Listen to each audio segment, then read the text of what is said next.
Who was it that picked and chose when to obey Allah? It was Iblis. Iblis was a worshipper. Iblis recognized Allah, worshipped Allah. But when the command came to prostrate to Adam, what did Iblis do? He refused. Yes, he picked and chose which of Allah's commands am I going to obey, which ones can I stay away from. This one he didn't want to obey. So similarly, when we don't obey the commands of Allah and pick and choose which command we're going to obey, we're following in those footsteps of Shaytaan. That's exactly what Allah subhanahu wa ta'ala is telling us not to do. Follow in the footsteps of Shaytaan. And as I said, Shaytaan will come and try to justify many things to you. Yeah, for example, you hear a rumor. Okay, you want to go and now discuss that with your close friend. Have you heard what happened to so and so? Deep down, you know you shouldn't do it. Shaytaan comes to you and says, it's harmless talk. Everybody's talking about it. It's no issue. It's not hidden. Yeah, you know deep down this is gossip. This is something that Allah does not permit.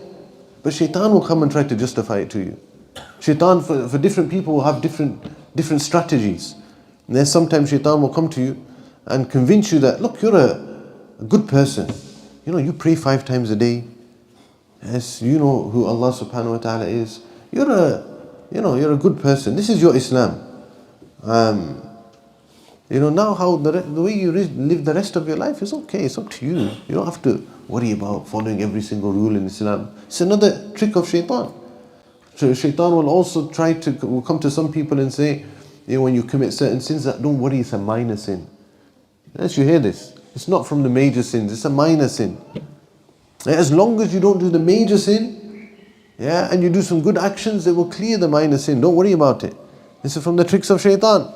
It'll get you used to the minor sins, and then it leads on to the major sins. Yes, and this idea of minor and major, as one of the Salaf said, لا تنظر إلى حجم المعصية ولكن انظر إلى عظم من أسيت. Never have this attitude about minor and major. He said, don't look at the size of the sin. Look at the greatness of the one who you've disobeyed. It's Allah subhanahu wa ta'ala, you breathe His air, you live on His land, He's given you everything. Yet you walk around and openly disobey Him.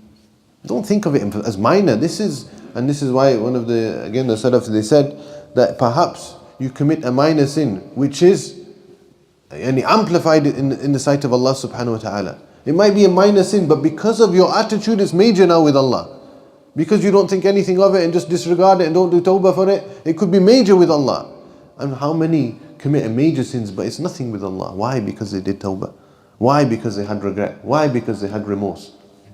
So this is attitude that we need to develop, my dear brothers and sisters.